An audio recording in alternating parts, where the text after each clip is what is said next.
Fnatic is like the most super team we may ever see in Valorant.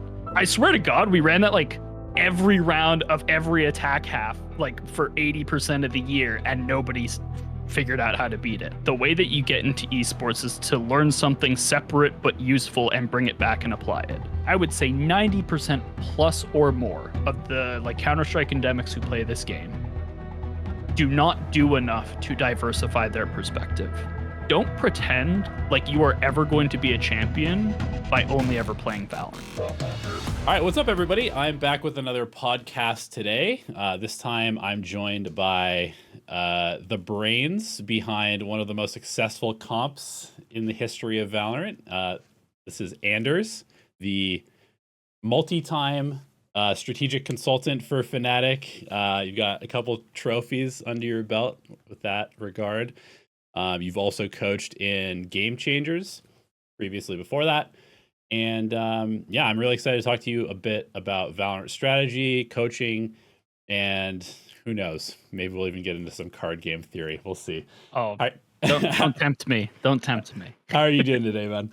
I'm good. It's a pleasure to be on. I mean, any excuse that I can have to shoot the shit about this sort of stuff, I'm going to take it. So, you know. Yeah, that's what I've been finding with these episodes. I've always, I'm fairly outgoing when it comes to content stuff, but I'm always like a little bit worried about how the conversations are going to go with like the coaches and stuff. Not all of us are like super socially adept, but generally speaking, once we get into the nerd shit, everybody is just like so open to talking about it. Which is so funny because you would imagine that there'd be some level of caginess, right? Of like, oh, do I want to leak this stuff? Do I not want to leak this stuff? But I feel like we all have this inherent lack of barriers where like once we get going, there's no stopping the train. Yeah, exactly. And I find even more so people are just like happy to finally be able to talk about the deep strategy stuff behind it, because like at the end of the day, most of the time the coaches are just kind of sitting in the background. It's the players that get all the glory, and sometimes it's just nice to be able to showcase what you actually know about the game, I'm sure. For sure, yeah. Cool. So I guess my first question for you is just kind of like, can you tell me a little bit about your role when you were working with Fnatic over the last year and a half or so? Like what exactly did you do for the team? Yeah, so I would say that my capacity changed pretty dramatically over time. I mean, back when my first foray with them was in 2021. Before champs. That was, I had been working with my North American tier 2 roster, Virtuoso. I was still coaching in collegiate as well. And they reached out to me and they were like, hey, we're looking for like an assistant coach type additional resource for Mini to bring into the team. Are you interested? And so I, at that point, went out to Europe, was with them for pretty much the entire second half of that year in like a well and proper full assistant coaching capacity, sitting in person with them day in, day out, doing tons of playbook design, helping Mini align roles for the entire team, basically setting the foundation for a lot of what contemporary Fnatic looks like. The fact that Derko was one of the first duelists to ever actually have like dual functionality between Jett and Raze, I pushed incredibly hard for that in my first month with Fnatic. It was like one of the signpost things that I was like, we need to do this. Nice. This was the Magnum and Mystic roster, right, at the time? Yep. This is the Magnum Mystic Doma, the OG, as it were. Cool. And so with them, I would say that like I was very boots on the ground. The reason I sort of lay that as the foundation is when you look at my more recent involvement with them, it has been like a strictly consulting capacity where Mini has largely spearheaded a desire to like have me in for certain things that the team feels that they need help with, whether it be like on a creative front or just on a like bandwidth level, that they want to touch on things that they don't necessarily think they'll get to, or at least won't be able to give the due level of emphasis that they deserve. And so they bring me in to help support in that capacity.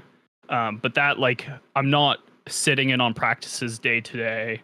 But like it was often the case where I'm not even having direct interactions with a lot of the players. It's a lot of like very high level conversations between me and Mini, where he becomes the conduit for a lot of the strategic work that I'm doing, where it's like big playbook handoffs, lots of like macro strategy, a lot of map theory, things of that sort. Cool. So sort of just like a second brain for him to work with, like sounding board for ideas and that type of stuff. Yeah, definitely. Okay. Cool. And yeah, I kind of want to talk a little bit more about like the hierarchy within Fnatic as far as like the coaching structure goes. I know that obviously, I guess with Mini leaving, it'll be interesting to see how the team works in the coming season. We can maybe get into that in a little bit. But during your time there, I know there's been a lot of discussion about like Boaster is sort of like the creative brain in a lot of cases. At least that's been sort of the narrative that's been pushed on broadcast, is that he's sort of in charge of a lot of the stuff, and Mini is kind of more of like the, I guess, like pulling things back and like focusing the team in and like the organizational structure type of things. Is that sort of how it was, and sort of like how did you fit into that role? So make no mistake, of course, Boaster is like probably the most innovative and creative thinker in the entire space that I've ever interacted with. And I've interacted with pretty much anyone who would contest that title. That said, I think that he's given a little bit too much credit when it comes to how much of their overall stuff he creates. At the end of the day, like IGL ownership of the playbook is probably the single most important thing that you need for a team to function well. So he does have to get behind everything. But like when I worked with them in 2021, I scratch built half their map pool worth of playbooks. And so I think that there's a little bit of a misattribution there.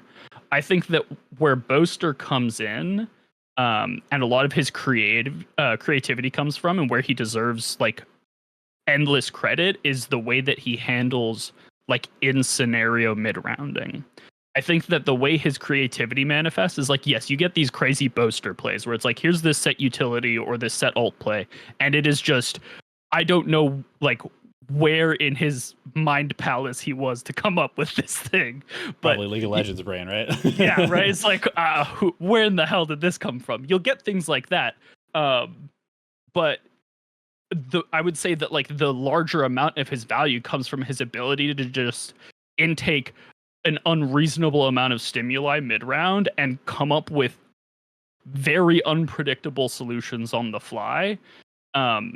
When it comes to a lot of like steady state map theory, though, I feel like that largely comes from Mini. It came from me in many scenarios. So I think there's a little bit more of a collaborative process rather than like, here's this creative engine that does everything and then Mini just tempers him. I think there's a lot more give and take than at least the general public gives credit for. Gotcha. But yeah, I mean, that was sort of how the hierarchy always worked, is like, at least back in 2021, like it was me, Mini, and Boaster sitting in a room doing theory days. Gotcha. Where like a lot of the players would be playing ranked for that day, and it's the three of us just like working our way through an entire playbook together. So it was very, very collaborative. Cool. Okay. That is some good insight, and I'm excited to talk to you a little bit about playbook development in a few questions down the line. But yeah. I guess one follow-up question is how do you think that this Fnatic team, knowing the players, knowing the pieces that are involved, how do you think they're gonna sort of handle the change this year? I mean, like the Mini Boaster duo has kind of just been like this power couple for a while, and now obviously Mini's taking a step back. I mean, first of all, do you blame him for wanting to maybe offload some of that workload at this point? So it's funny because like a lot of the times I forget that I'm at least a little bit older than the majority of people in similar roles to me in this space. Like I've got a couple years on Mini, and he really hasn't had the opportunity to live his life as an adult. Like at the end of the day, like he got his degree, and he's been like either like in entry level workforce jobs where you get work to the bone, or in esports ever since. So like, when has this man had time to like actually develop as an individual outside of the scope of like, my career is my life? Sure. And I think that he is probably one of the most mature people in this space, and that he had the presence of mind to recognize that and be like, I want to go be me for a while. Sure. Like, there was that one tweet where he's like, I want to be a little bit less Mini and a little bit more Jacob Harris. And I thought that that was like one of the most like, one of the most like just mature and like iconic things a coach has done in esports, maybe in my entire time being around the space, which is like a decade and change at this point. Yeah, I agree. He's just a boss. Yeah, absolutely. I guess that's maybe an interesting jumping off point. So as an elder statesman in the space myself, I'm 35, so you know, nice. I understand. Over 30s, let's go. Yeah, I guess I'm curious to kind of learn a little bit more about maybe your background that led you to this point, because I mean, I think that point is really important, where a lot of people, especially as esports has gotten bigger, everybody just kind of like it's something that you transition out of high school into directly, and then there's like no time to do anything else with your life. Like for me, you know, I went to college, and then I had some lost years where I went and like snowboarded and like taught snowboarding and coached baseball and did a bunch of like service jobs and all sorts of other stuff before I came here. I'm sure you had a little bit of a divergent path as well. And I think some of that really does help when you come to esports to have these outside of esports experiences that you can then bring and draw from.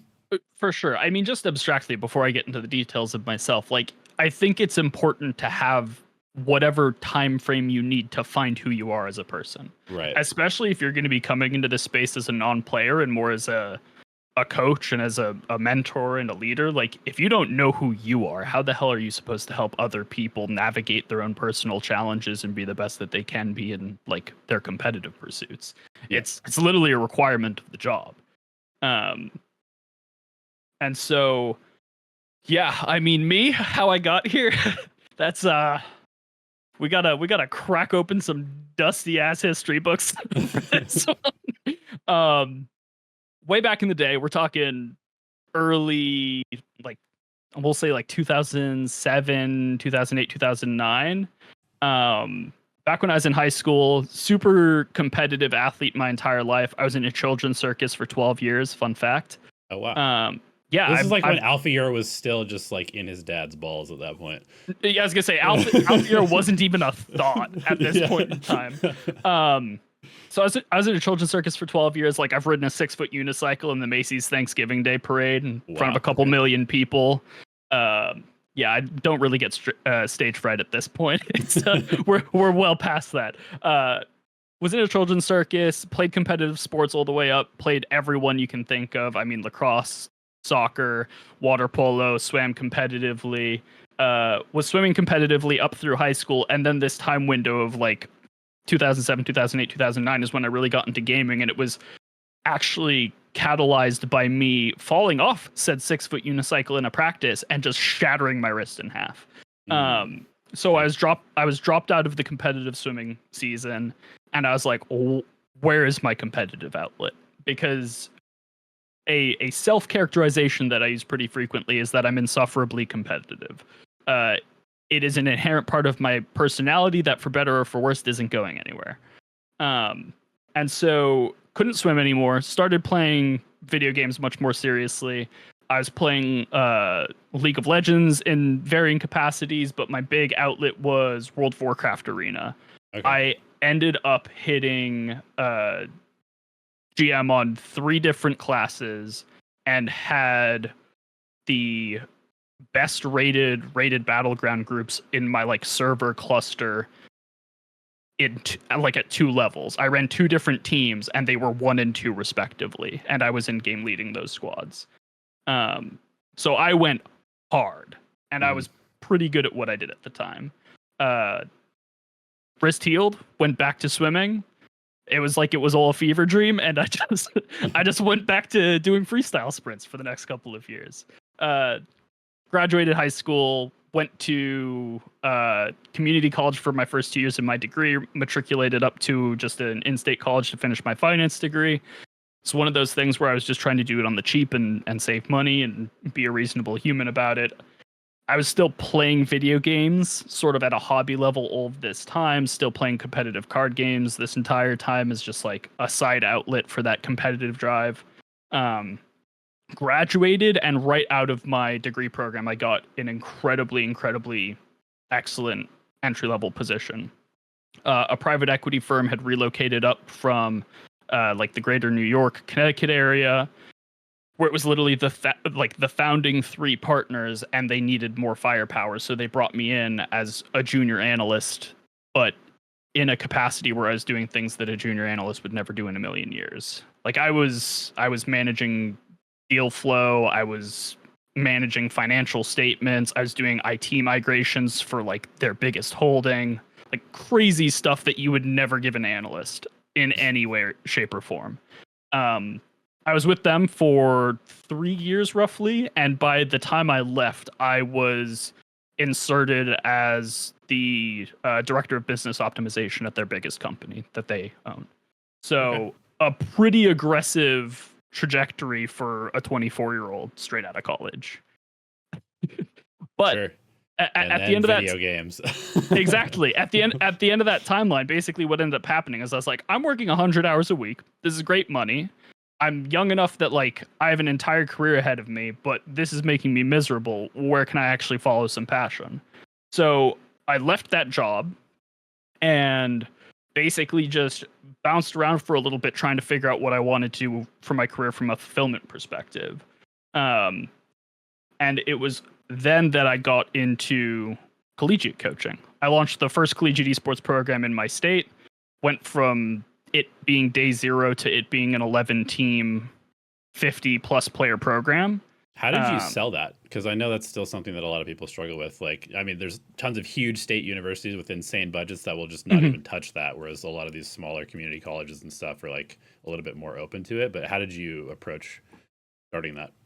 I was uniquely fortunate in that there was like one of the most iconic philanthropic families in my state had actually already offered them a grant to specifically launch an esports program.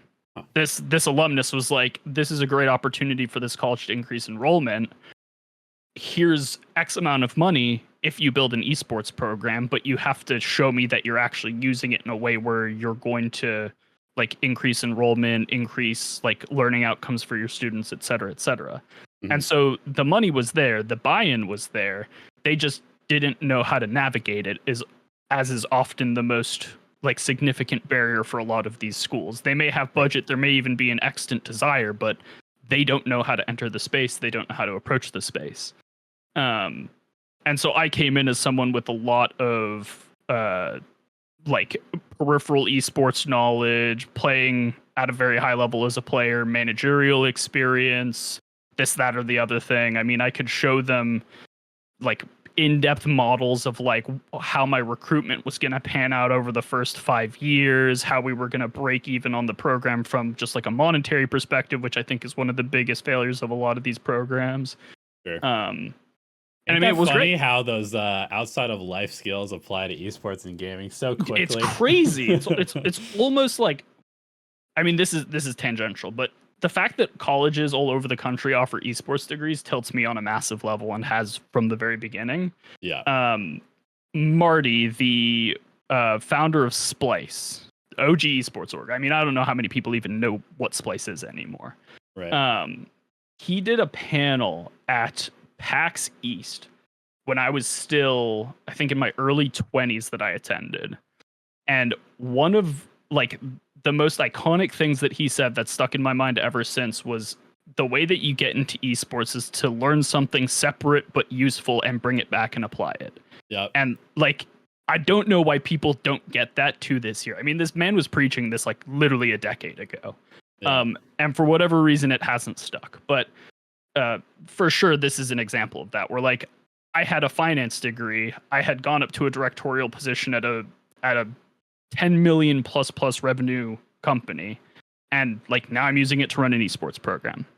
It's a novel concept. You have to understand how to run a business to run a business. Yeah, exactly. Why? I this is all I tell people. Like every time I talk to people that are outside of the industry or interested in getting into the industry, it's just like, just bring skills that any normal business or real life profession needs into qualified. the space that It's is a novel sorely in need of experts in everything outside of like video games, basically. You mean you can like run a budget and know what a financial statement is? That's crazy. Damn, some of those orgs out there could definitely use people like that. A couple of them. Okay, so let's pull it back a little bit to the Valorant side of things here. Yeah. I guess what when you're running this this esports program, are you in Valorant at that point? Had Valorant come out? What games were you working with? Yeah, so I ran the entire spectrum, honestly. I went from coaching League of Legends to coaching Smash to coaching Rocket League to coaching R6, and sort of the segue into Valorant that we ended up at was I had been coaching this program and got it off the ground, and it was at the beginning of year 3 with them that COVID hit. Okay. And so we all got sent home. I'm still like one of the biggest boons of esports programs at the time was like I was still running all of our teams. We were still competing remotely. Everything was running, but it still took like 20% of the bandwidth that it had taken before. And so at the exact same time that spring, Valorant launches. And I'm like, well, I have way too much free time on my hands. This looks pretty cool. Let's take a whack at it. Learned the game. Got to the point where not only was I enjoying learning the game, but I was like, hey, maybe I'll like start making content for this. I feel like maybe if I get some first mover advantage, like it could turn into something in the long haul. What content niches are open?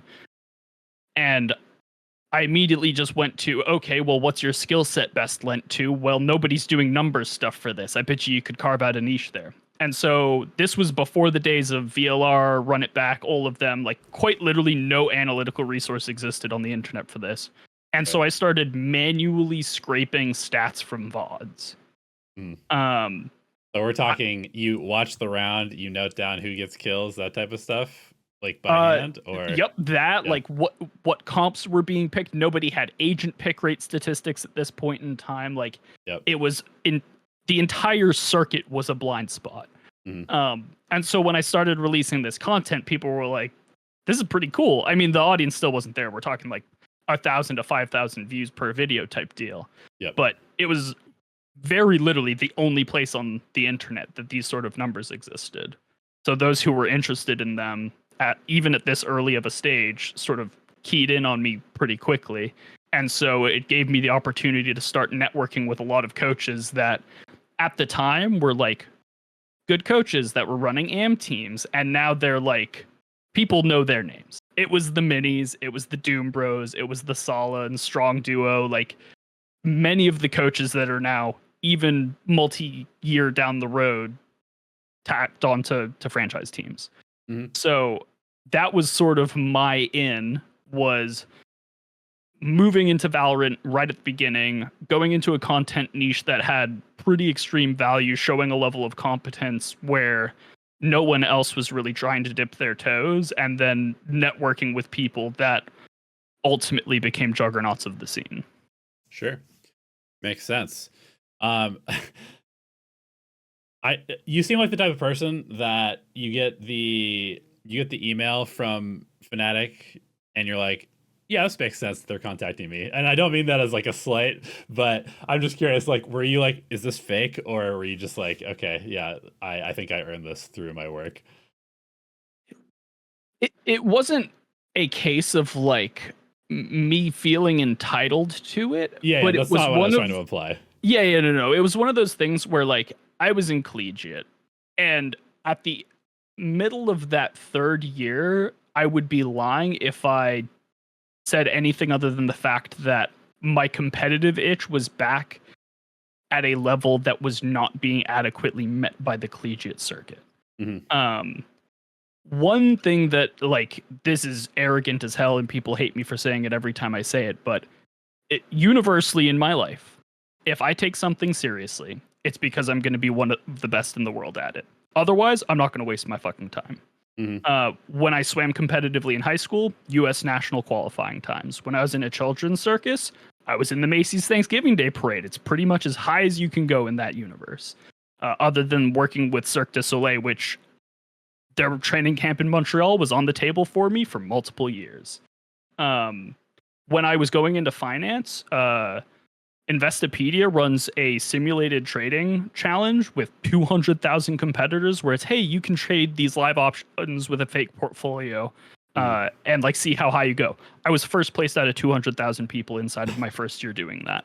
Sure. Like, if I do something, I'm going to be really good at it, period. Yeah. Like, genuinely, there are enough things to pursue in this world that either be really good at what you're going to do or go find something that you're passionate enough about that you're going to be really good at it. And so I had already like staked my personal claim to, I'm going to be really good at Valorant. And I'm going to chase this until I'm really good at it. That doesn't mean that when Fnatic called me, I was like, oh yeah, this was like my time was coming. It was like, I was waiting for this, but it was a case of I'm going to keep going until this happens sort of thing. And so when it came, it was less a, oh yeah, this, like, I earned this already. It was a, okay, we're finally getting there. Right. Yeah, that makes sense. And I think that's probably the mentality that you have to have. A lot of people think that just by putting in time, they're going to get opportunities. And it's not really like that. You have to excel and you have to network and you have to really go push hard. And if it doesn't come, push harder. And if it doesn't come, push harder and just keep going. And eventually it will come, but never expect it to. Yep. Yeah, exactly. Okay, this is gonna be a bad transition, but let's hard pivot here a little bit. Okay. And let's talk directly about the 2021 season. Working with Fnatic. You guys were obviously one of the better teams in the world at that point. But there was always sort of something that was not allowing you to take that next step to like win these tournaments. As somebody who competed a lot in your life, what do you think was sort of like the main factor holding this team back that seemed to have a ton of talent but couldn't quite get over that edge? And why is that so prevalent in esports in general? Honestly, so the 2021 Fnatic roster, I think it comes down to confidence, which is like kind of a cop-out answer. I think people hate it whenever you say that because it's so intangible. But ultimately, I absolutely think it was confidence. Like, I know that... So I came in the latter half of the year. So a lot of their results in the first half of that year, I have no stake to.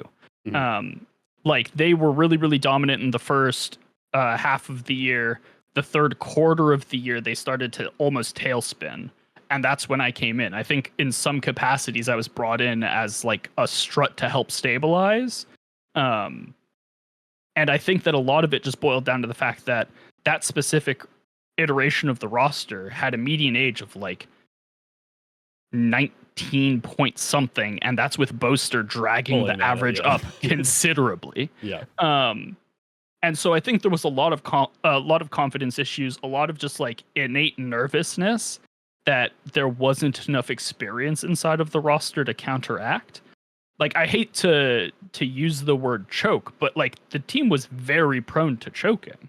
And it's not because the players were bad. It was just because like the pressure in some of these situations for an 18-year-old is absolutely mind-blowing. Like, you have to respect it whenever it comes around and the players like are able to surmount the level of challenge that's presented to them. But like, that doesn't mean that it's not there and that certain teams are going to struggle with it. And so I think that was ultimately the issue there. And I think it went all the way up the chain of command. I think that Boaster hadn't fully come into his own as a leader yet. And so his ability to mitigate a lot of that shaky confidence wasn't fully developed. Where I think now, if you were to put Boaster of today with that exact same squad at that exact same period of time, he in and of himself might have been able to stymie it at its core. Interesting. That was actually going to be my next question. Is obviously, I think people look at the current version of Fnatic with the Chronicle and Alpha Year editions, and they just think, okay, this team just has like 5 of the best players in the world, period, and that's why they're winning so much. Do you think that that's actually the case, or is it really just a matter of like the extra experience that they have. I mean, obviously, I mean, you could argue forever about like Alfear probably is, you know, 0.x% better than Magnum was maybe in that role and stuff like that. Leo maybe a little bit better than Mystic, but I think at the top level, the gaps between players is actually very, very small, and a lot of it just comes down to like their intuition and their confidence to just like make a play when it needs to be made. Oh, 100%. I mean, that's how you Yeah. get Fnatic dominating their way through Tokyo and then fourth place at Champions within like a couple of months. Right. Like it doesn't matter how super team you are at the top of the top. The difference between you and last place is still 0.5%. Right. Or less, to be realistic. Like, I do think that, like, for all intents and purposes, Fnatic is like the most super team we may ever see in Valorant. Not just because the players are great on an individual level, but because, in contrast to what I was sort of saying about the 2021 roster, like there's enough experience here where they almost don't need the help. Right. There don't need to be stabilizers in place. They don't need struts, at least from a mentality perspective. Like, Boaster gets to focus more on being a fantastic player and not just being a fantastic leader. And I mean, his personal fragging numbers reflect that. I think he has a lot more freedom to focus on his own game, where he's not trying to sort of keep the entire team mentality at like a healthy, steady state. Right. Yeah, that makes a lot of sense. So going into this year and working with this roster, you worked with them in lock-in, not for Tokyo, or with at Tokyo as well? Not for Tokyo. I was lock-in and champions, which I'll be completely candid, pull back the veil a little bit. I'm quite tilted about because it was short-term contract for lock-in. Yep. Longer short-term contract for champions. I would have rather they pay me considerably less and just put me on for the whole year.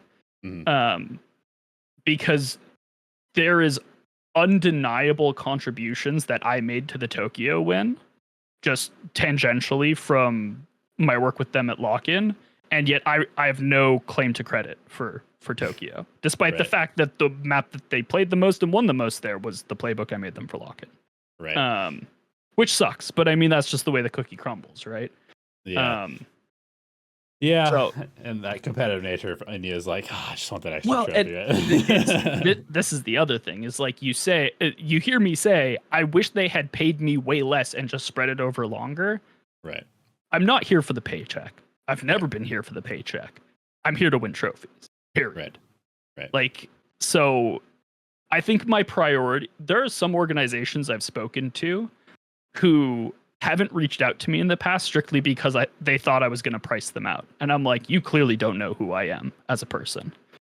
Well, because that is not my priority. Speak to them right now. Yeah, I mean, it's one of those things where I live in Maine. My cost of living isn't zero, but it is low compared to most people in esports. If you genuinely want to chase trophies and you show me a team that is committed to and capable of chasing trophies, we can make it work. I promise. Like, at the end of the day, if I'm going to lift a trophy at the end of the year, my paycheck almost becomes irrelevant. Sure. And I don't think that there's a lot of people in this space who feel the same way. Yeah. I mean, I think that's true. There's a lot of like money focus in esports for good reason, but I think the passion and especially wanting to be the best is the best driver of success. Quick question before we get into the actual playbook stuff. If you had to build yourself a 5-player team right now, just knowing what you know about various players and stuff, who would you pick as your 5? Holy hell. I mean, the real answer, which is the total cop-out and isn't exciting at all, is I would just take the Fnatic team. Right. I have enough history with them that I'm just removing so many variables that I wouldn't be able to remove looking at any other set of 5. And like, that's such a BS cop-out answer, but it's the reality. Like, and this is this is something that's kind of interesting because a lot of the time you'll see teams develop and like coaching staffs develop with certain rosters, and they're like, wow, that's so nepotistic. Like they're just picking players they've already worked with. And I'm like, yeah, it's because they know they already work well together and they don't want to introduce random variants into the way that they're setting up their team. It's crazy how that works. But that's ultimately what would drive my decision here. It's like, I know these players are great. I know how they receive feedback. I know how they're like, whether or not they're bought into my systems and to what degree they are or aren't bought into my systems. Like, I know the entire lay of the land. And I mean, as any good general would, if you know the lay, if you could choose to have perfect information of the lay of the land or not, you're always going to take it, even if it's slightly disadvantageous terrain. Like, correct. So I guess what are some of those intangibles then? I guess that might be an easier question for you to answer. Is what are the intangibles that make these players so stand out to you, that make you want to work with them again? I'm going to single him out just because I feel like it's so easy to do with him. But Derek is probably the most receptive, like the player who is the most receptive to feedback I've ever worked with in my life. Wow, okay. He is like the perfect soldier in that if you tell him something, he is going to like have at a base, he will have implicit trust in you. But that doesn't mean that if he doesn't understand it, he's not going to prod for more information. He's going to ask questions not from a place of, I don't trust you. He's going to come from a place of, I want to understand this better because I believe you know what you're talking about. And further, he's also one of the most proactive players when it comes to seeking feedback in areas he knows he's deficient. Something that is always going to be like seared in my memory is in our literally the night before our first playoff game at Champs 2021, he's just in my Discord DMs asking me to heat map him out optimal op lines on Icebox. We've gone over these like similar op lines before in the past, and yet he still takes like the sanity check the night before to be like, not only do I want to make sure I have this, I want to make sure I have the most up-to-date, most accurate iteration of this so that I'm leaving nothing on the table.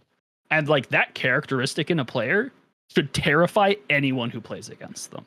Like that is scary shit to have to play against. Yeah, being hungry to just take that next step, to learn more, to always be trying to push for the he refuses to leave anything on the table, which is incredible.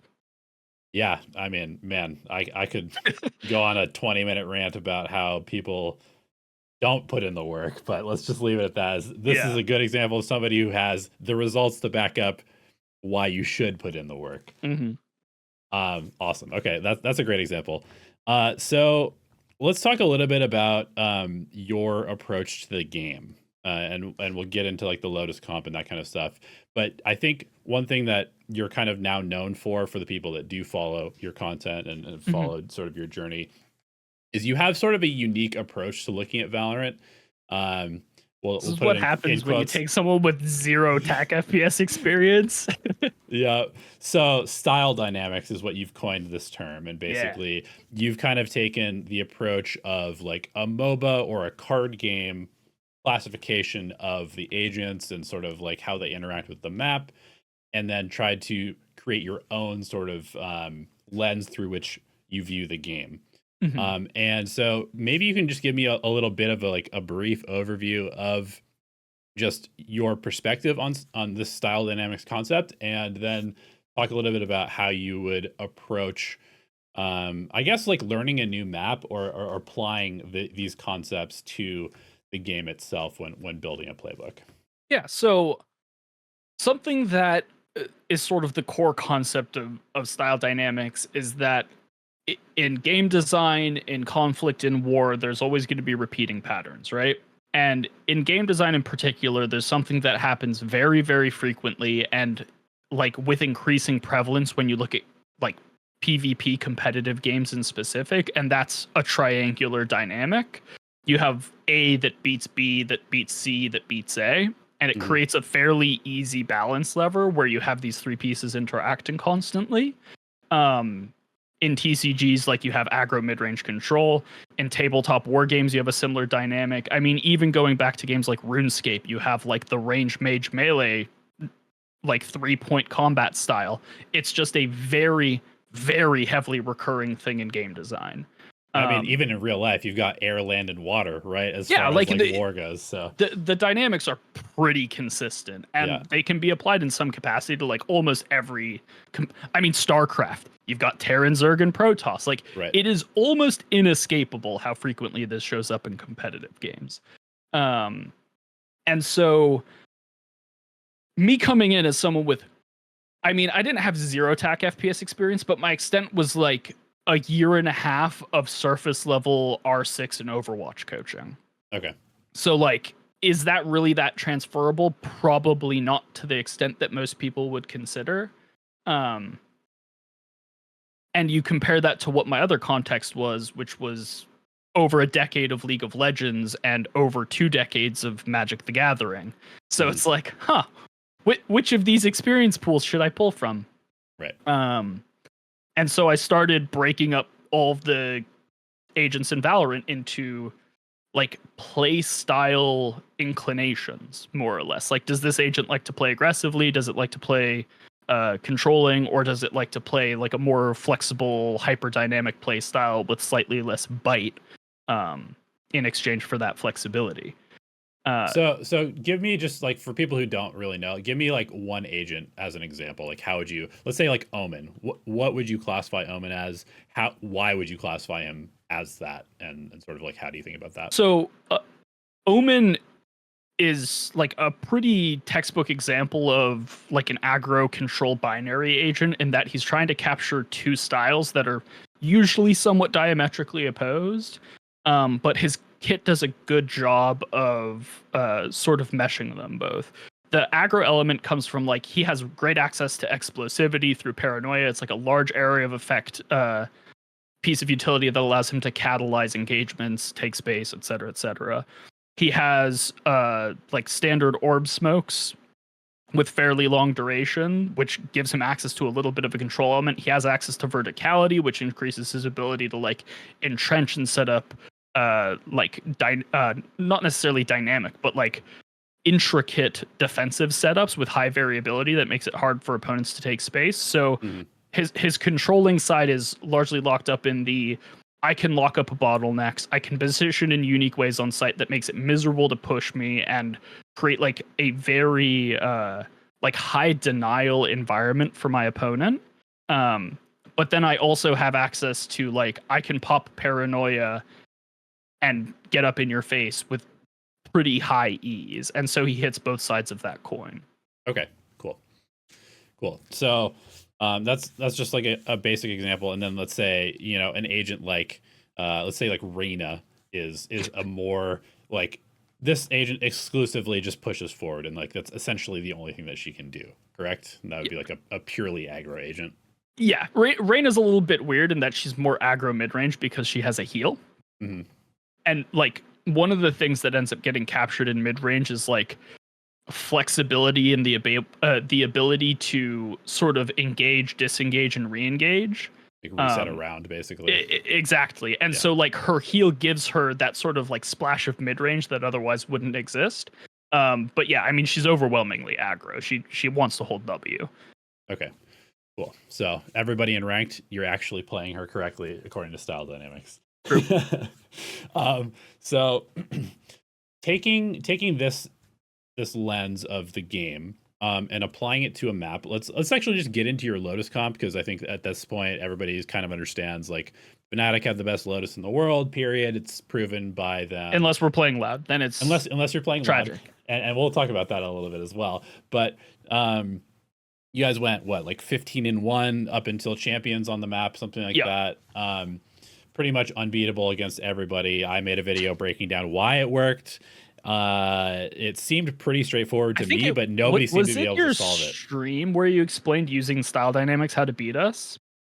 Maybe so. I think I did it on stream, but then I turned it into a video. Yeah, you did something like that, and someone didn't forward it to me until a couple of days later, where we had already played all of our matches, and I was like, shit, I hope no one watches this. Because one of the things you highlighted was actually like the number one fear I had going into the event. I was like, ugh, yikes. Well, I think I did that on purpose, where I didn't want. I think actually what happened is I was doing some research for like a video, or I was watching some VODs to catch up, and I noticed that you guys were just like playing this map the same way over and over and over and over. The Boaster default, which is like default. the hyper mid range EC prio default that ends A with a B late cancel option.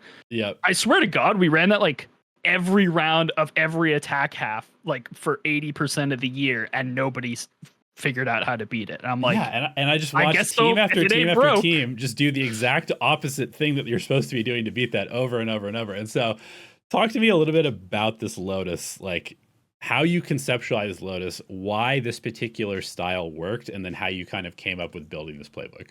Yeah, so I think the first thing that I do whenever I look at a map is I say, like, what's the inherent bias of this map?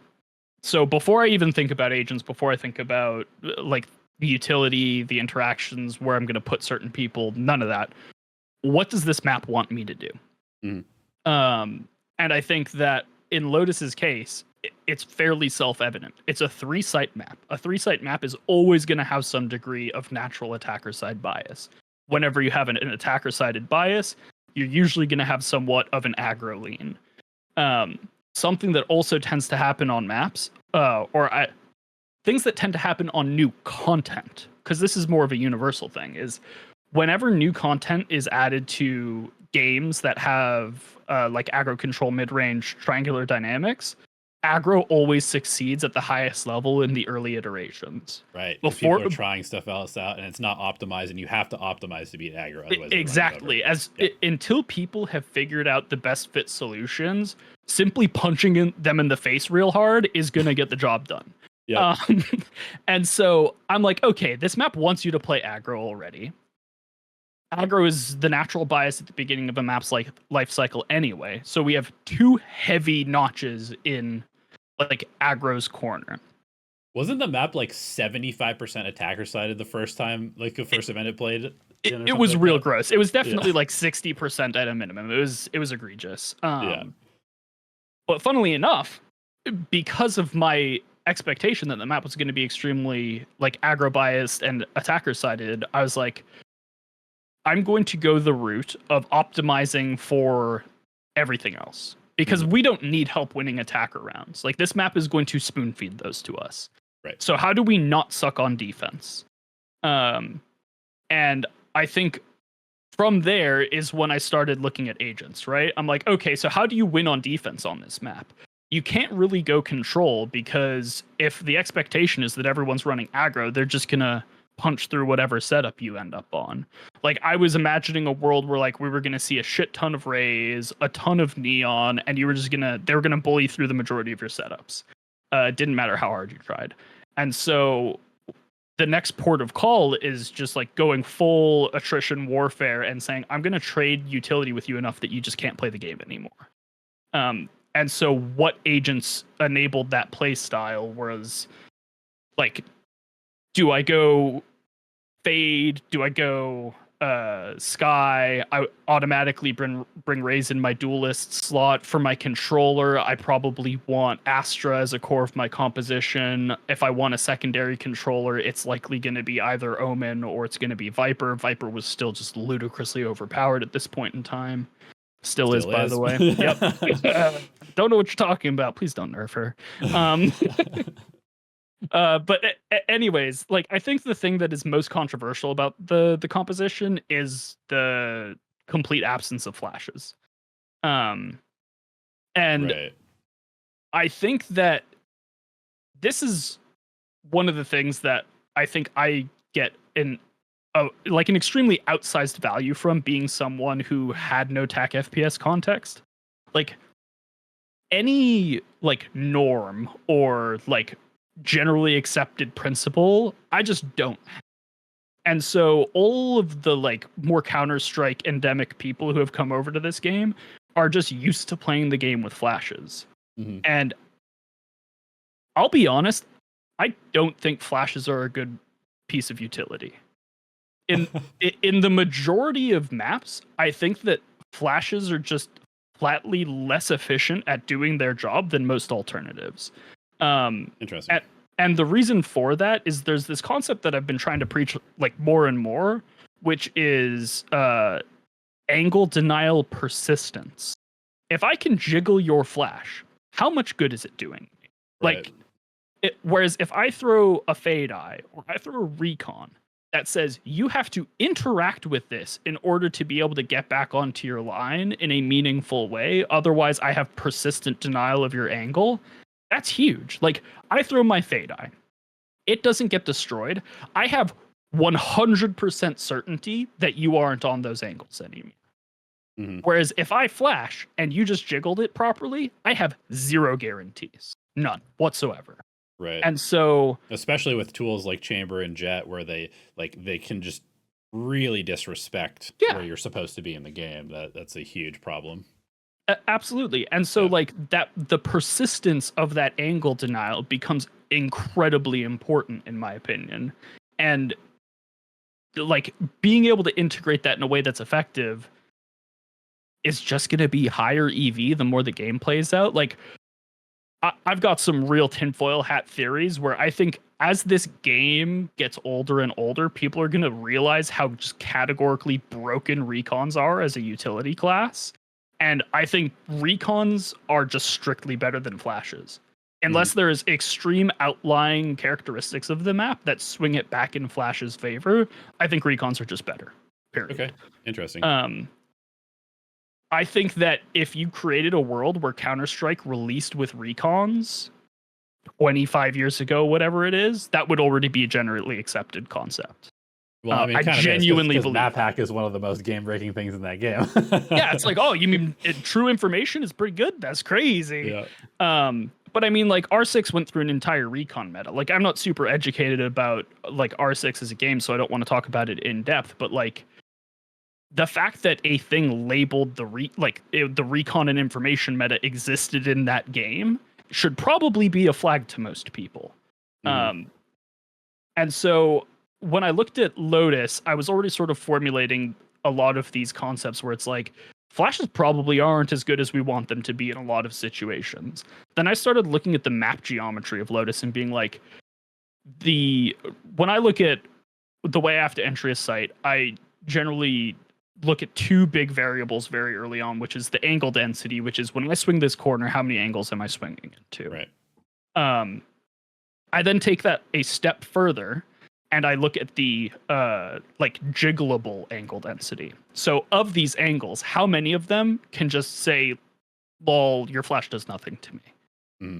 So it's like these are the ones that can counter swing me. And the difference between the static AD and the counter swingable AD on Lotus is like 1-to-1. Almost none of the angles on that map are hard denied by a flash.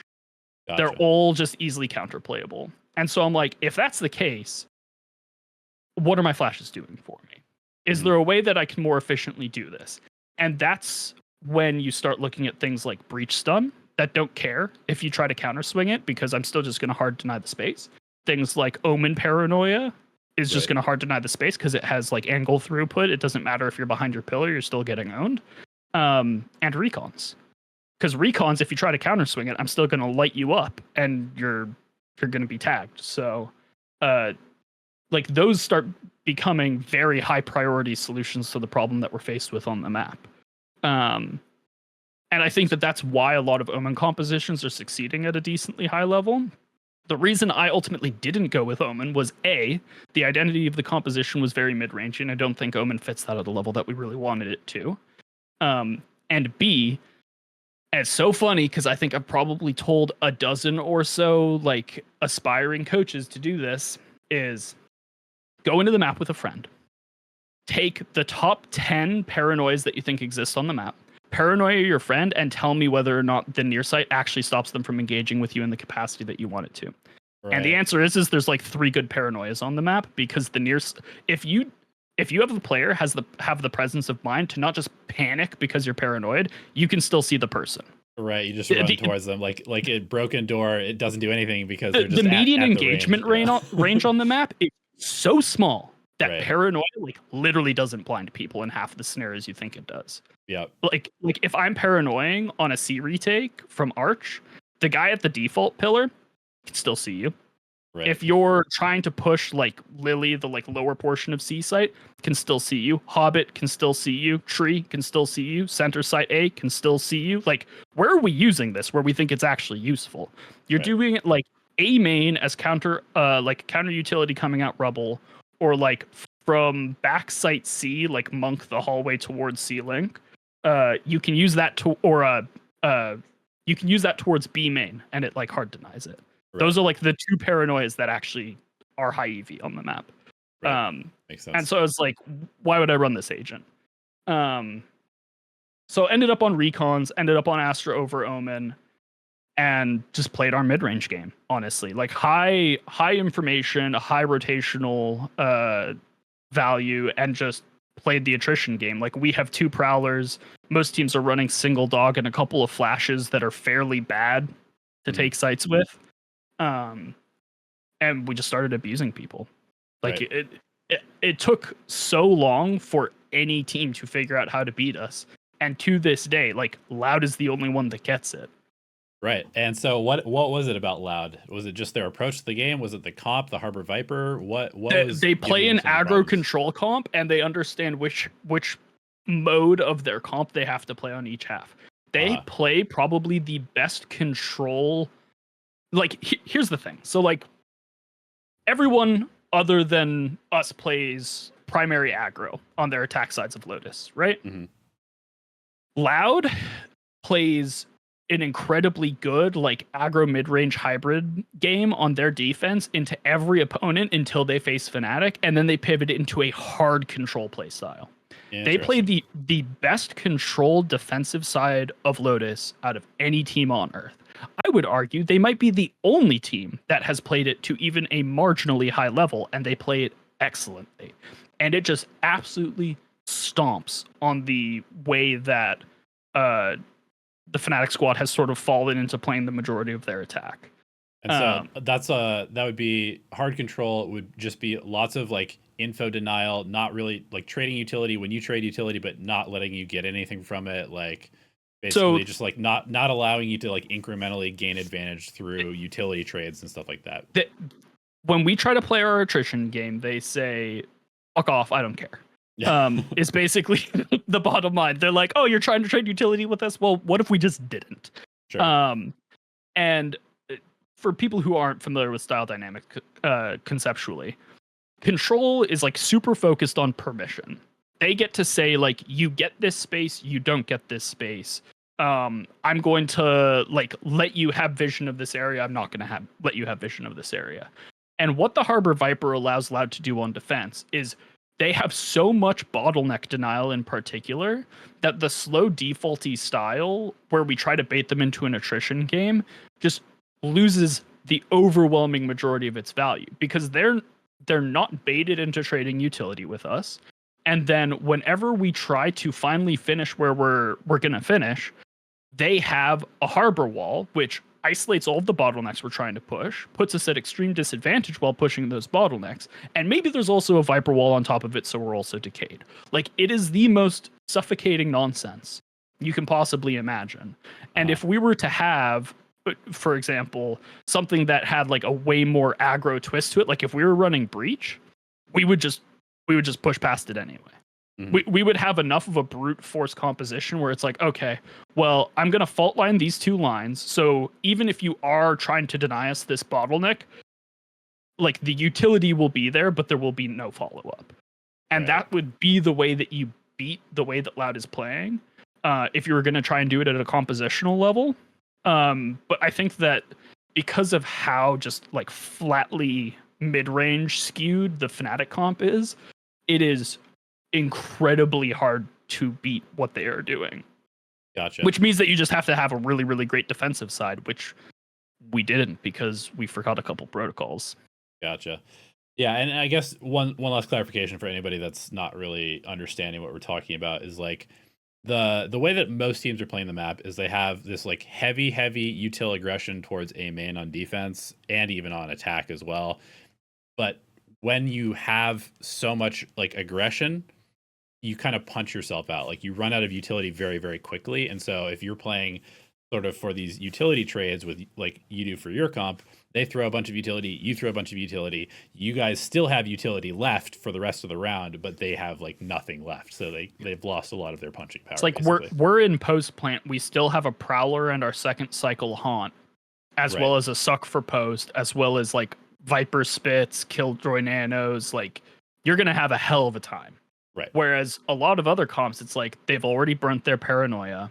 They've got maybe a Sky Flash left, and that's their entire suite of catalytic util to get themselves onto the site that we're holding. Like, good luck. You're not going to get there. Yeah, exactly. So I guess aside from Loud, I mean, I guess maybe Loud is just the answer. I was curious if as like a big strategy brain guy, what other teams did you notice last year were like actually kind of doing cool stuff? Because like I feel like, oh man, generally speaking, there's usually like 2 or 3 teams that kind of just like set the meta for everybody else, and everybody else just copies them. And there are some people and some teams that are like experimenting, but a lot of times they like their ideas are maybe not fully fleshed out. They suck for like 2 weeks, and then they just go back to playing like the default stuff that everybody else is doing. I was so sad when they gave up on this. At lock-in, Cloud9 ran an almost best in slot control comp on Lotus. And then they just never played it again. And I was like, why are you guys not like pushing this and trying to optimize this a little bit more? Because you were like so close to just having something real spooky. Let me see. What was this comp? It was double Senti Cypher Chamber. This is yeah. Okay, this is the Yay team. Yeah, like if they had kept cooking with this for a little bit and optimized a couple of the details, I swear they would have fucked. It would have been scary. Yeah, this was Sky, Cypher, Omen, Chamber, Neon. Interesting. That would have been an interesting one to watch develop. So I guess why do you think the teams do this? Like, is it Counter-Strike brain where they just like think, oh, we just need to like find the best thing and then just optimize it? Is it that they just don't have the creativity to like think outside the box of like, you know, okay, well the meta is changing, these things are becoming good, we need to now figure out how to counter this? You know, like why is it that this game seems like slow moving meta development wise, when there's so many tools available, but people just seem to like write off like 90% of the options?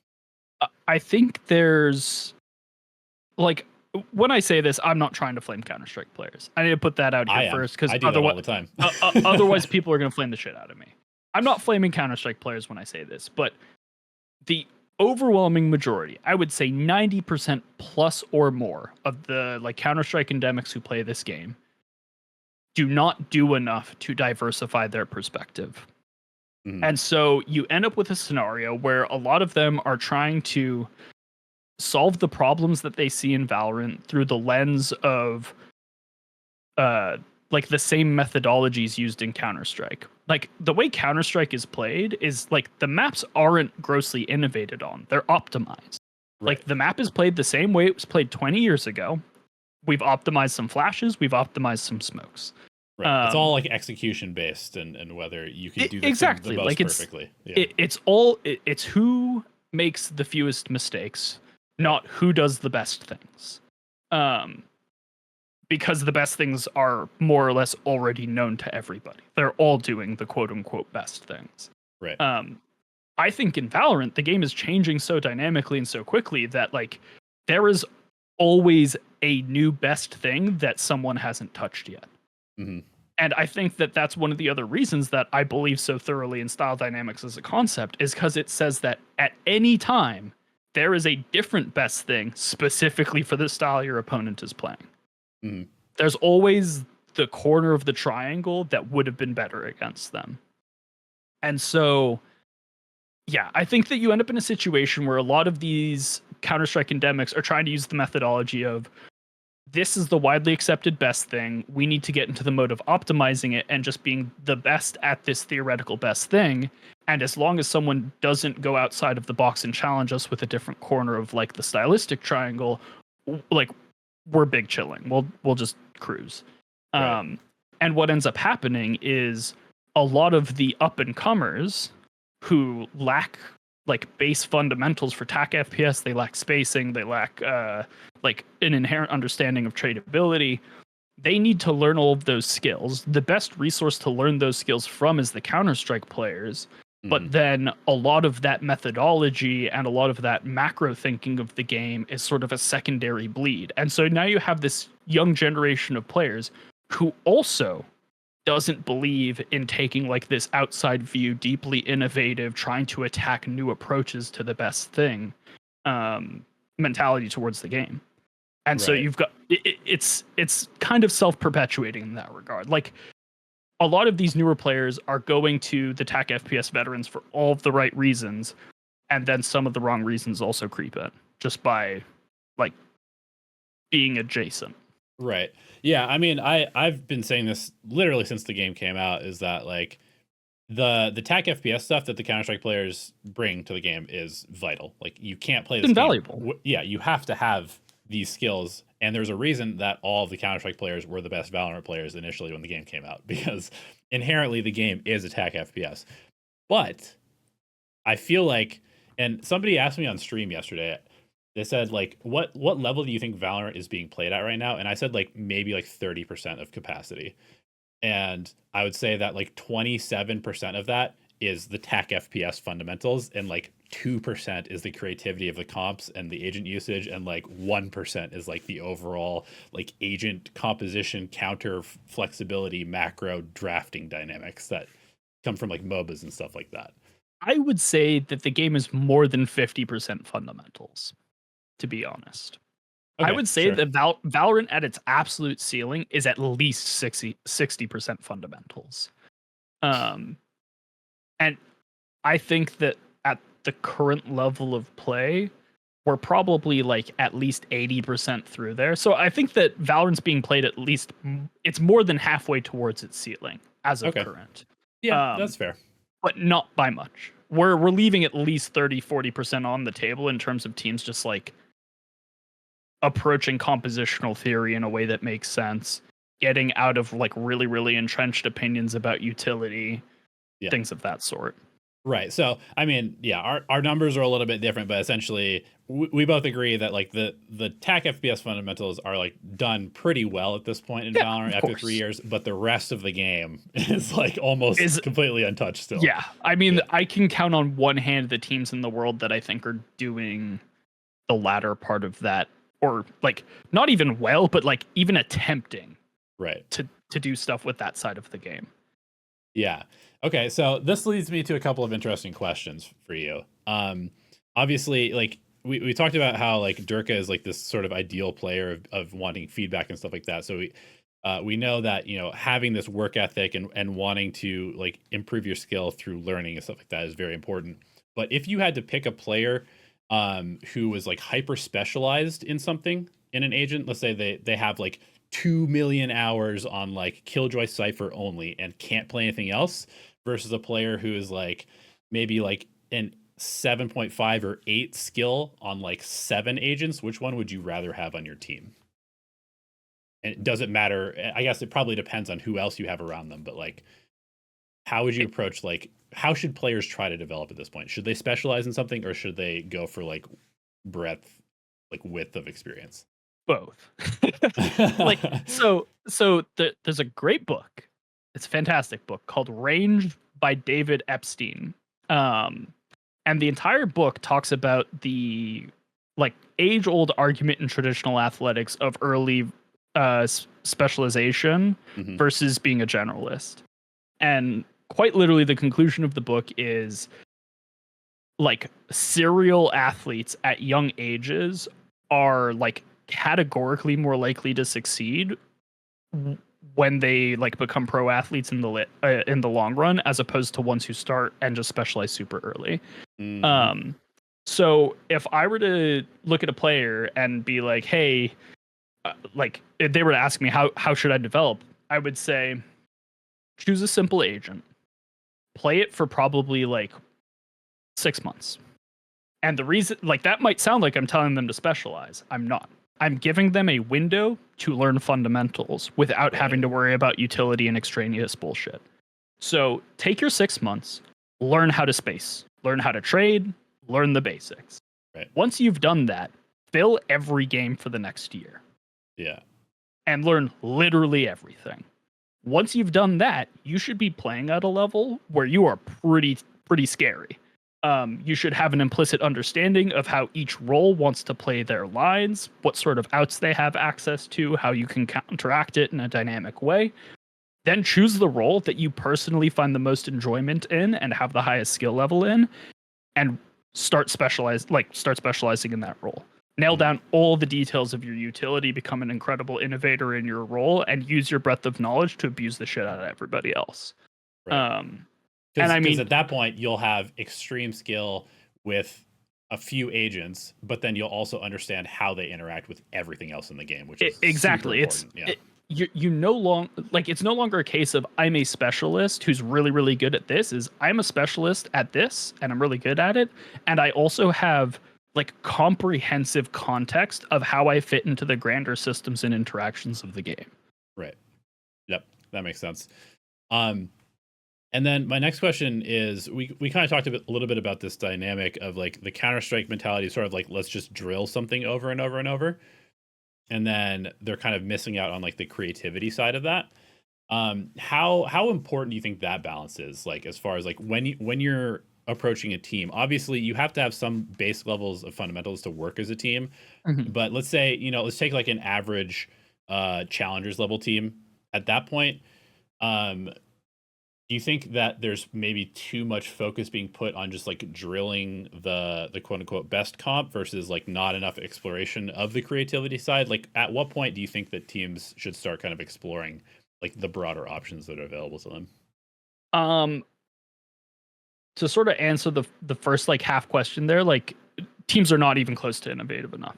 Like not even remotely close to innovative. I mean, just look at Ascent.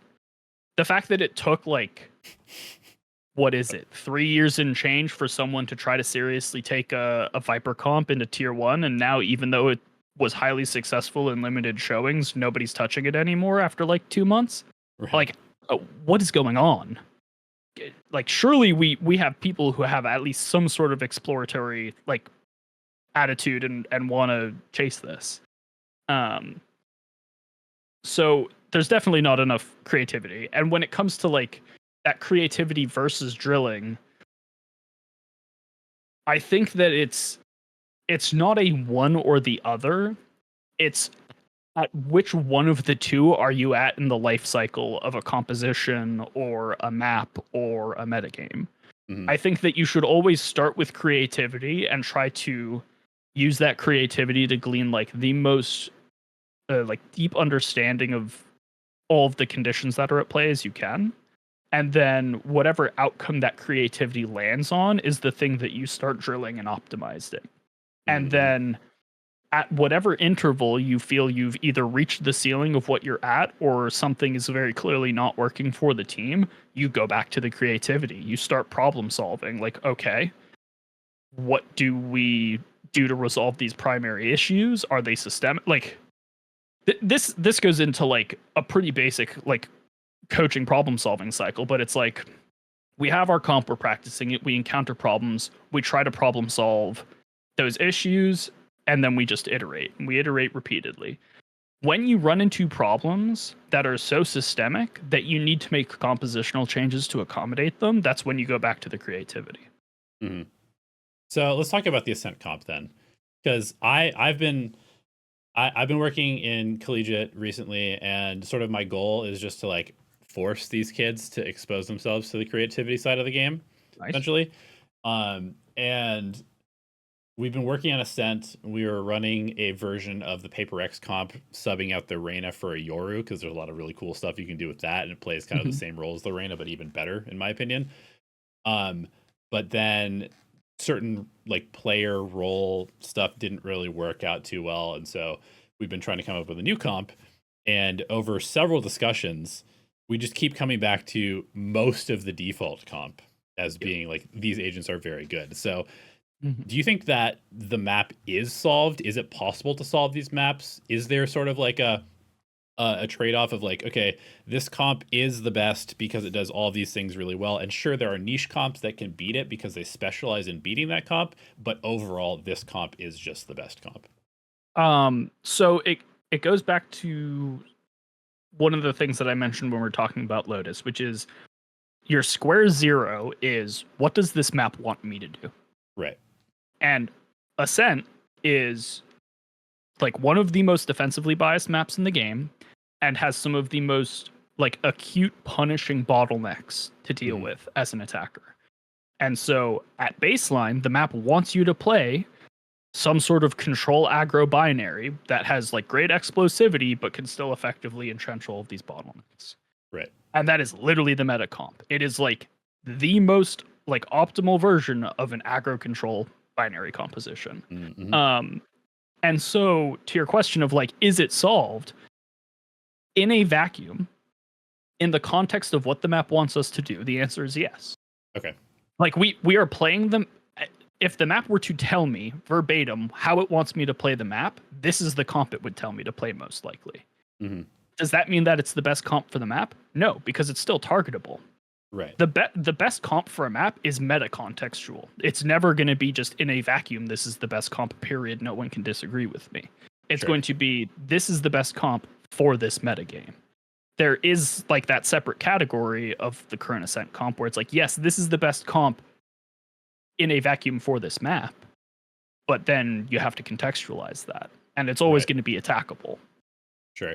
How far do you think we are away from teams having access to being able to switch on the fly depending on opponent, as far as their comps, agent compositions, and players go? Like, is there?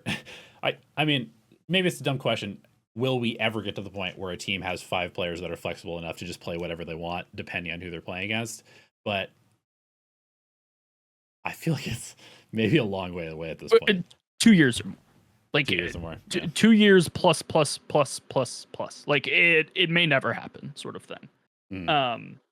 Not only because I think that, I forget who said this. I wish I remember who it was so I could credit with them, because it was just such a great way of framing like this dynamic, which was, they said Counter-Strike is attack FPS that's all about who makes the fewest mistakes, and Valorant is attack FPS about who has the best game plan.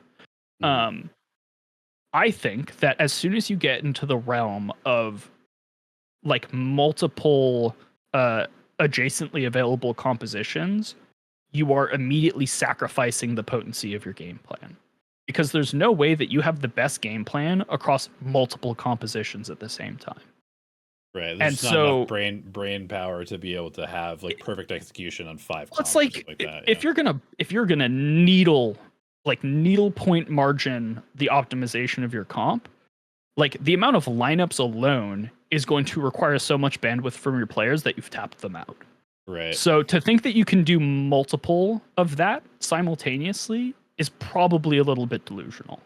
That said, there is sort of that further question of, does picking the right comp for a stylistic matchup give you delta on like the quote unquote goodness or bestness of your game plan, and is that enough to counteract any sort of inferiorities when it comes to like the other levels of optimization?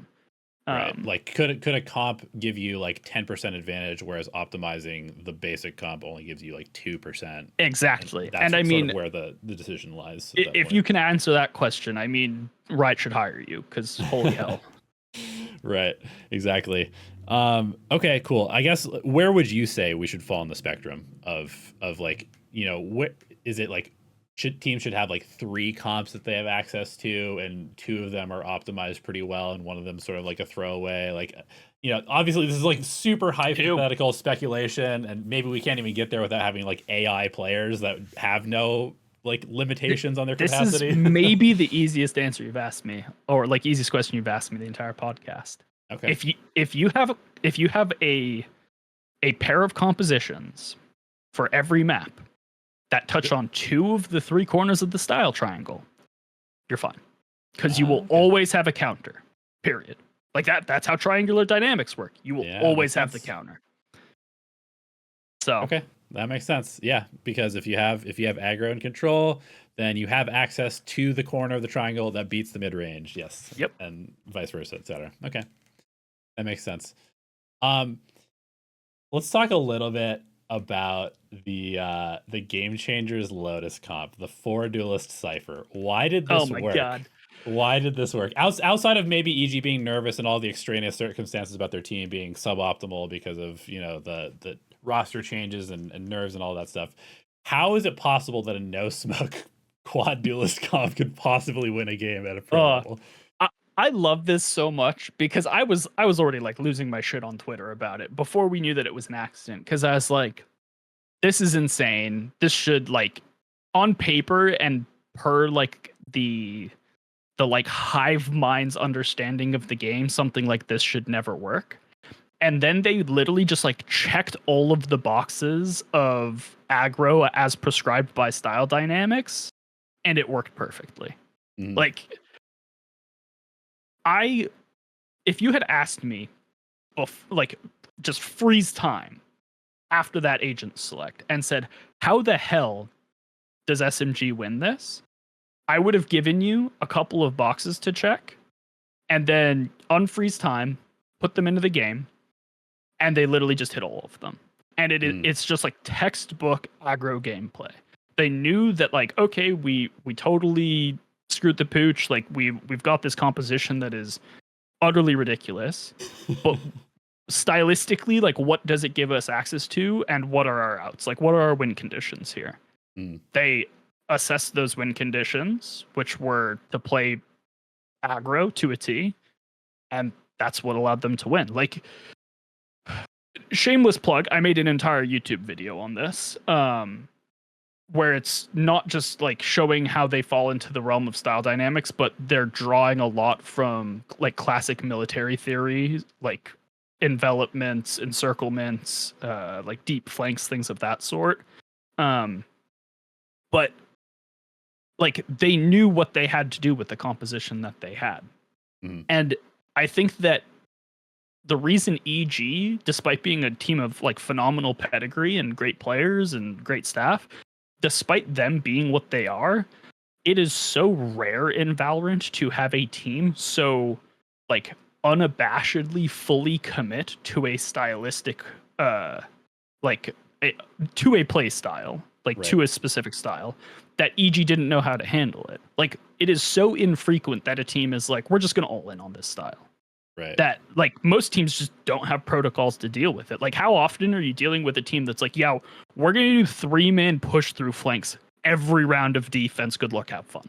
Right. Like, it doesn't happen. Right. And even if they do deal with it once, they're like, there's no way that they're going to do it again. Surely not again. Yeah. Exactly. Yeah. Awesome. So, Paper Rex must be one of your favorite teams to watch then, if you like this sort of like all-in style dynamic, just like in some regards yes, in some regards no, because the interesting thing with Paper Rex is that they definitely have a natural proclivity for aggro gameplay. I mean, duh, but they aren't remotely as like methodical or surgical in their implementation. A lot of times their aggro is like more focused on like aggressive, highly situational, like all-in plays by specific players, as opposed to like a cohesive aggro gameplay, if that makes sense. Like, they'll just send Jing in like way deep and then just hope that it works. And like, there's a difference between like Jing having a borderline supernatural understanding of the exact circumstance he's in and knowing he can go for this ego peak, and a team knowing that we need to keep suffocating pressure on our opponents, so we need to have 2 people like push on the flank here while our 3-man bursts from spawn type of thing. Like, are those both aggressive gameplay? Yes. But are they both aggro gameplay in the style dynamic sense? No, not really. Uh-huh. Gotcha. Cool. Do you have any agents that you think are kind of untapped right now? As Oh, like Gecko. Gecko? Especially after the recent buffs. I mean, Gecko is about to pop the fuck off. Yeah. That said, he's probably not going to pop off because people are still going to refuse to be creative and innovate with him. But like, in terms of his balance state, the fact that that agent isn't being played on multiple maps is a little bit egregious. If you want to look at it in like a very layman's terms sort of way, look at initiators categorically, right?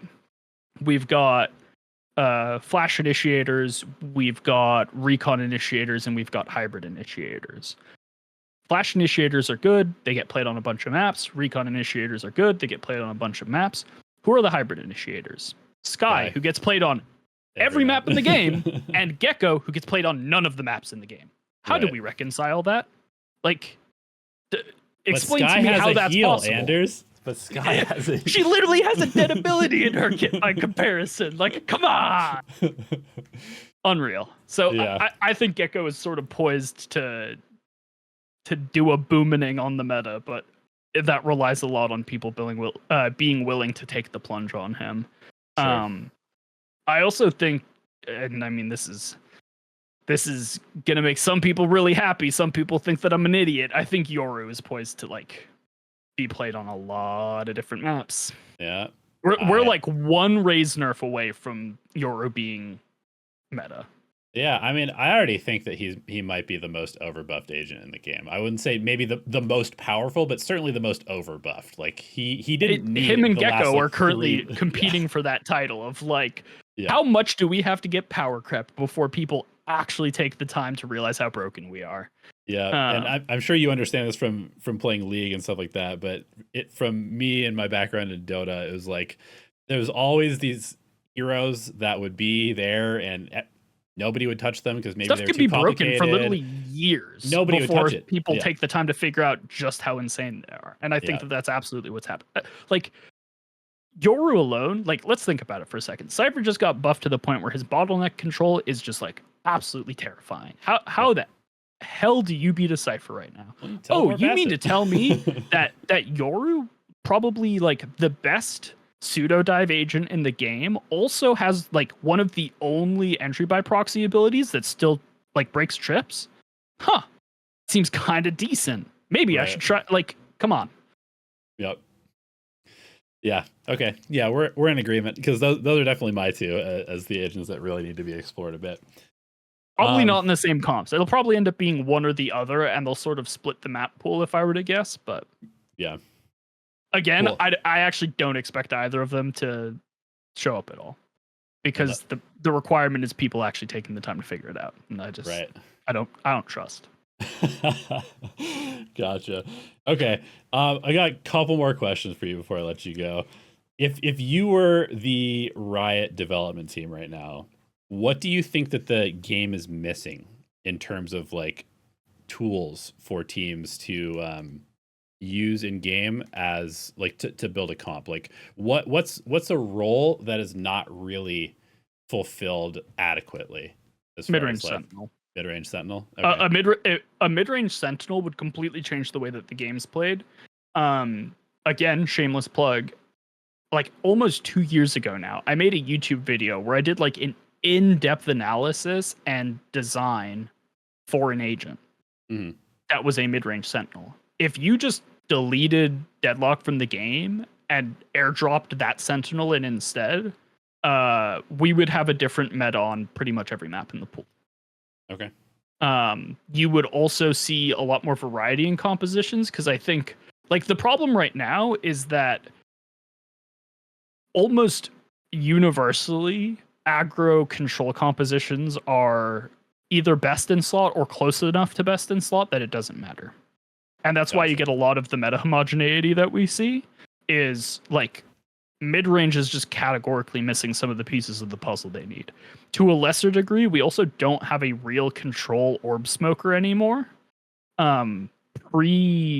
Like balance adjustment Astra when she still had 5 stars and had like derpy cooldowns. She was control. She was the control orb God, she was smoker. so fun to play back then. She was suffocating. Like she was the penultimate example of like what a control smoker could be. Global impact, high reactivity, just overt denial of like, you prod here, well, I already have a star there, you're not allowed to do that. Like Right. very permissive, like everything textbook. They completely uprooted that, and they're like, just kidding. The part of this kit that was supposed to be emphasized was the fact that she can dynamically recall stars, have them be different things in different situations that all have like varying value propositions, which is like, she's mid-range now. She's the mid-range orb smoker. And we just don't have a control one. Like Omen right now is awkwardly at the intersection of aggro and control as an orb smoker. And so I actually don't know necessarily what the like dev team would do to push him more to control. I guess in some ways, I'm literally arguing with myself right now in my head. Fair enough.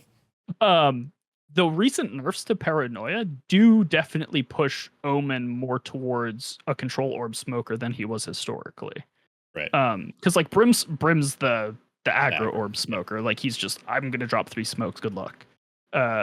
Astra gets all of her dynamism and her flexibility in use case, so she's mid range, and Omen with slower Paranoia probably is close enough to control now that I don't know that niche necessarily needs to be filled.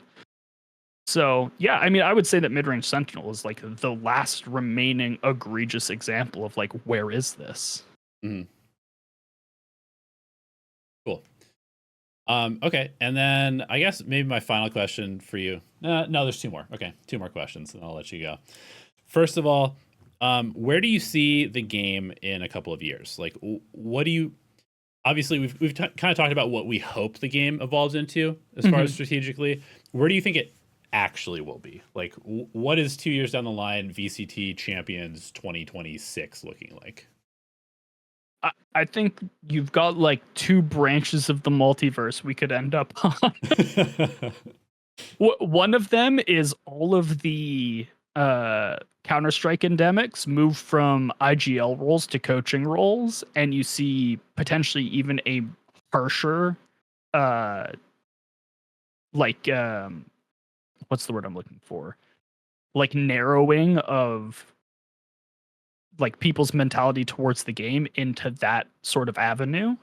And the alternative is that as all of those IGLs sort of age out of the scene and are cycled out, they're replaced with new talent that has either like an endemic Valorant perspective or an outside view, and then creativity just like busts open. Okay. It could go either way, to be completely honest. And again, like, this is not me flaming Counter-Strike players. Me saying that like you have a very specific perspective and it works well for you, so you lean into that perspective, is not me saying that they're bad at the game or like a negative influence on the ecosystem. I think the game would not be anything like what it is without their impact on the development of players. That said, I think that the current approach that's employed by many of them leaves much to be desired. So, yeah, makes sense. Okay, and then the last question I have for you is maybe speak a little bit to prospective players out there. Like, you want to become a pro player, you want to be on a tier 1 team, you want to win championships. What should they be working on? How do they take the step from maybe challengers into tier 1, or from tier 1 in the bottom of the league to winning a game? Like, what are the things that they need to focus on to really kind of evolve as a player? I would say that even at the challengers level, do what we were talking about earlier, which is be a generalist still. Unless you truly believe that like you could hit Radiant level gameplay on every single role in the game, you probably shouldn't be specialized to a role yet. And I don't think a lot of players would have that attitude towards it. I think that's why you see players like Zekin as just like potential future undisputed best player in the world type individuals, is because like I have full confidence you could tell Zekin to play any agent in the game and he could play it to a Radiant level. Yeah. Just zero doubt. I think that would be something that people, like prospective players, I would definitely say stay a generalist until you are like incredibly confident in your ability to perform in any role that's handed to you, and then choose the one that you want to specialize in. And the other thing, and this is probably the bigger one, it's more general, it's a little bit fluffier, but like, don't pretend like you are ever going to be a champion by only ever playing Valorant. Like, you cannot have so siloed a perspective that is insular to this game, and still expect to perform at a high level. You need some form of like analogical thinking, some form of context outside of this game to diversify the way you think. Otherwise, you are simply never going to be the best. It is not going to happen. Play other games. Intentionally go out, like play strategy games, play other FPSs, like get different things that you can draw context from, you can draw analogies to, you can use to broaden the way that you problem solve, and that will just make you a strictly better player. Yeah, makes sense. Expand your mind and you'll have more tools in the toolbox to solve the problems that are going to come your way. I still play different games. Last night, played a new TCG. I was at my buddy's house, we drafted, we played for like 6 hours. I can already draw analogies from the TCG I played last night to Valorant, which sounds crackpot as hell. Like, people, I would tell that to certain like tier 1 IGLs, they would literally tell me I'm trolling. But honest to God, TCG last night, never played it before in my life, I can draw parallels to Valorant that will help me problem solve. Makes sense. Cool, man. Well, thank you so much for your time and all the insight. I think this was a very enlightening conversation for myself and everybody else in the scene. You have any plans for the 2024 season that you can unveil, or what are you up to, and where should people follow you? Who knows, man? As for this season, I am still thoroughly a free agent. Was in talks with a bunch of different teams. Nothing panned out for various different reasons. As I sort of said during this interview, though, like, if teams are still looking for support staff, specifically on the strategy side of things, like, I'm available, and I am not going to bend anyone over a barrel for some unreasonable paycheck. Like, I'm here for trophies. I'm only here for trophies. And as for where you can find me, all over the interwebs, all the normal places. Twitter, links below to Twitter, YouTube. Yeah, to Twitter, X, whatever people call it these days. I don't know if that name's caught on yet. I'm Anderzz TV, like literally everywhere. I stream occasionally on Twitch, especially doing co-streams. My YouTube channel, I'm pushing a little bit harder on, specifically because of the teamlessness.